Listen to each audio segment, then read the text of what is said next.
وأن محمدا عبده ورسوله أما بعد أعوذ بالله من الشيطان الرجيم بسم الله الرحمن الرحيم يا أيها الناس إنا خلقناكم من ذكر وأنثى وجعلناكم شعوبا وقبائل لتعارفوا إن أكرمكم عند الله يتقاكم إن الله عليم خبير. قال النبي صلى الله عليه وسلم تنكح المرأة لأربع لمالها ولحسبها ولجمالها ولدينها فاظفر بذات الدين تربت يداك. مولانا اس سامنے میں ایک پردہ کا انتظام فرمائیے. مجھے بھی معلوم ہے کہ سامنے خواتین بیٹھی ہوئی ہیں اور ان لوگوں کو بھی پتہ ہے کہ سامنے خطیب خطابت کر رہے ہیں. یہاں ایک پردے کا نظم کر دیجیے. معزز حضرات، پردہ نشی خواتین، مائیں اور بہنیں، آپ کئی گھنٹوں سے مدرسہ معہد ام سلمہ للبنات کے بینر تلے پروگرام کو سن رہے ہیں. یقینی طور پر تعلیمی ثقافتی مظاہرہ کا پروگرام اور خطاب عام کا پروگرام ہے. تعلیمی ثقافتی کے سلسلے میں بہت ساری باتیں آئی ہوں گی اور آپ نے سمجھا بھی ہوگا کہ تعلیم کتنی اہمیت کا حامل ہے. یقینی طور پر مسلمان ایک زندہ قوم ہے اور زندہ قوم کی پہچان یہ ہے کہ وہ ماضی کی باتوں کو فراموش نہیں کرتے، ماضی سے سبق لیتے ہیں اور اپنے پریزنٹ اور فیوچر کو روشن اور تابناک بناتے ہیں. جس قوم اور جس مذہب کا پہلا سبق اقرأ بسم ربک الذی خلق ہو، اس پر پروگرام کیا جائے اور اس کے لیے مہم چلائی جائے، بات تو سمجھ میں نہیں آتی ہے. لیکن یہ ہماری کمی ہے اور یہ ہماری کوتاہی ہے کہ دن بدن ناخواندگی اور ان پڑھ کا سلسلہ جاری رہا. بہت سارے لوگ ہم میں سے ایسے ہیں جو تعلیم سے وابستگی نہیں ہے.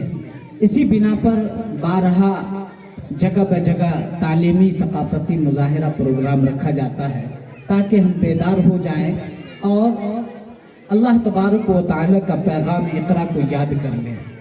بہرحال معاشرہ اور سماج کا بگڑتا ہوا ایک مسئلہ یہ ہے کہ نکاح میں فضول خرچی کی جاتی ہے، نکاح کی اہمیت ہمیں یاد نہیں، اور مزید یہ کہ جہیز کی دن بدن ڈیمانڈ بڑھتا جا رہا ہے اور میاں بیوی کے تعلقات روز بروز خراب ہوتے جا رہے ہیں. طلاق کی کثرتیں ہو رہی ہیں. ہر گھر اس بیماری میں ملوث ہے. ہر گھر میں آئے دن کوئی نہ کوئی واقعہ پیش آ رہا ہے. آخر اس کی کیا وجہ ہے؟ ہمیں یہ سمجھنے کی ضرورت ہے کہ نکاح ہے کیا چیز. معزز حضرات، یہ اللہ کا نظام ہے کہ دو چیزوں کو جوڑنے کے لیے تیسری چیز کا سہارا لیا جاتا ہے. آپ زندگی میں دیکھ لیں، دو کاغذ کو جوڑا جائے تو گوند کا سہارا لیتے ہیں، دو لکڑی کو جوڑنے کے لیے کیل کا سہارا لیتے ہیں، اور اس کے علاوہ ہر ایک کے پاس یہی نظام ہے، ہر ایک جگہ یہی نظام ہے. آپ کپڑا پہنے ہوئے ہیں، اس کپڑے کو جوڑنے کے لیے سوئی اور دھاگے کا سہارا لیا گیا ہے. بس اسی طریقہ سے اللہ کا نظام قدرت ہے کہ دو دل کو جوڑنے کے لیے اللہ نے نکاح بنایا ہے کہ ایک لڑکے کا نکاح، ایک لڑکی کا نکاح، ایک لڑکے کا نکاح ایک لڑکی سے ہو جائے. یہ دل کا دل سے میلان ہوا ہے، یہ دل کا دل سے رشتہ ہوا ہے. اب دونوں میں میل محبت ہوگی، الفت ہوگی، ایک دوسرے کے حقوق ادا ہوں گے. نکاح کی اہمیت کو سمجھنے کی ضرورت ہے کہ اللہ تبارک و تعالی نے اس نکاح کو سب سے پہلا رشتہ قرار دیا. آپ اور ہم یہ سوچتے ہیں، یہ زندگی میں دیکھ رہے ہیں کہ کوئی کسی کا ابا ہے، کوئی کسی کی امی ہے، کوئی کسی کی خالہ ہے، کوئی خالو ہے، کوئی چچا ہے، کوئی چاچی ہے، کوئی دادا ہے، کوئی دادی ہے، کوئی نانا ہے، کوئی نانی ہے، ہر ایک آدمی کسی نہ کسی رشتے سے جڑا ہوا ہے۔ آپ غور کریں کہ سب سے پہلا رشتہ کون وجود میں آیا، سب سے پہلے مرد کیا بنا، سب سے پہلے عورت کیا بنی؟ تو اللہ تبارک و تعالیٰ نے قرآن کریم میں فرمایا یا ایھا الناس انا خلقناکم من ذکر و انثی، کہ اے لوگوں ہم نے تم کو ایک مذکر حضرت آدم علیہ السلام، ایک مؤنث حضرت حوا علیہ السلام سے پیدا کیا، اور دونوں کا نکاح ہوا اور اس سے سلسلہ اور نسل چلی۔ یقینی طور پر یہ ہم اور آپ کا رشتہ ہے کہ اللہ تبارک و تعالیٰ نے ایک مرد کو سب سے پہلے کوئی رشتہ عطا کیا تو سب سے پہلے اسے شوہر بنایا، اور پھر اس کے بعد کسی مرد کو، کسی عورت کو اگر کسی رشتے سے جوڑا تو سب سے پہلے اس عورت کو بیوی بنایا۔ یہ رشتہ کتنی اہمیت کا حامل ہے کہ میں پہلا مرد، چھوڑ دیجیے نا، کیوں میں کے چکر میں جو ہے لوگوں کا ذہن، کوئی بات نہیں، ہم ہاتھ ہی سے پکڑ کر لیں گے۔ سب سے پہلے کوئی مرد اگر کچھ بنا ہے تو وہ شوہر بنا، اور کوئی عورت کچھ رشتے کے اعتبار سے بنی ہے تو وہ بیوی بنی ہے۔ یہ پاکیزہ اور محبت کا رشتہ ہے۔ آگے چلیے، آقا صلی اللہ علیہ وسلم کی حدیث میں نے پڑھی ہے، اس کے بھی ترجمہ آئیں گے اور اس کی بھی تفصیلیں آئیں گی۔ اس سے پہلے میں آپ کو بتلاؤں کہ یہ نکاح کی عبادت کتنی اہمیت کا حامل ہے۔ ہم بہت ساری عبادتیں کرتے ہیں، نماز پڑھتے ہیں، روزہ رکھتے ہیں، حج بھی کرتے ہیں، زکوٰۃ بھی دیتے ہیں، ایک مدت سے شروع ہو کر کے اس مدت تک ختم ہو جاتی ہے وہ عبادت۔ آپ دیکھیں، نماز جب ہم پڑھتے ہیں، تکبیر کہتے ہیں، نماز شروع ہوئی، سلام پر جا کر ختم ہو گئی، اب عبادت میں ہم نہیں لگے ہوئے ہیں۔ روزہ سے ہم شروع کرتے ہیں تو سحری کرتے ہیں، صبح صادق کے وقت ہم نیت کر لیتے ہیں، غروب آفتاب تک ہم افطار کرتے ہیں، اور اس کے بعد اس کی عبادت کا کوئی ثواب نہیں۔ اسی طریقہ سے زکوٰۃ اور حج کا ایک ایام ہے، لیکن اللہ تبارک و تعالیٰ نے نکاح کو ایسا اہمیت دیا ہے اور ایسی افضلیت دیا ہے کہ غور سے سنیے، جب ایک مرد ایک عورت ایجاب و قبول کر لے تو اس وقت سے لے کر مرتے دم تک اس عبادت میں وہ رہتا ہے۔ ہر ایک آدمی جو نکاح کرتا ہے وہ اس نیت سے کرے کہ ہمیں کسی طرح کی کوئی آپس میں ناچاقی نہیں رکھنی ہے، تشدد اور افتراق کی زندگی نہیں گزارنی ہے، میل محبت سے مرتے دم تک اس رشتے کو آباد رکھنا ہے۔ جب یہ نیت کر لیتا ہے تو اس نیت اور اس نکاح کی برکت سے اللہ تبارک و تعالیٰ ایک لمبی مدت تک اس کا ثواب عطا کرتے رہتے ہیں۔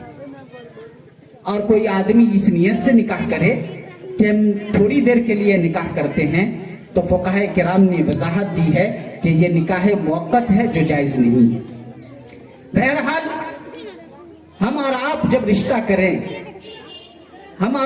رشتہ کریں اور دنیا کا یہ معمول ہے کہ جب کوئی لڑکا والا لڑکی والا رشتہ کرتا ہے تو بیچ میں ایک آدمی ہوتا ہے جو اس کا رشتہ کراتا ہے۔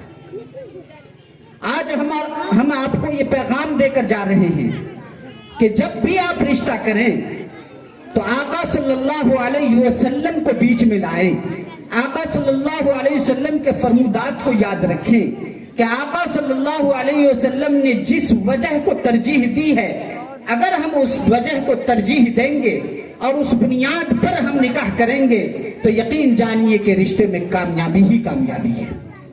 آقا صلی اللہ علیہ وسلم نے ارشاد فرمایا تنکح المرأة لأربعین، نکاح جو عورتوں سے کی جاتی ہے وہ 4 وجہ سے کی جاتی ہے۔ لمالہا، سب سے پہلے جو دیکھا جاتا ہے وہ مال کو دیکھا جاتا ہے کہ اس لڑکی سے رشتہ جب ہو جائے تو کتنا مال ملے گا ہمیں۔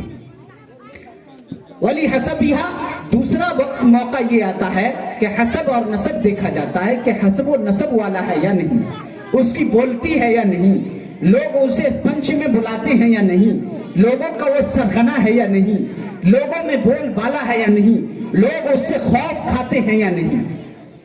اور تیسری مرتبہ جب دیکھا جاتا ہے تو ولی جمالہا، خوبصورتی دیکھی جاتی ہے کہ جس لڑکی سے رشتہ ہو رہا ہے، جس لڑکے سے رشتہ ہو رہا ہے وہ خوبصورت ہے یا نہیں،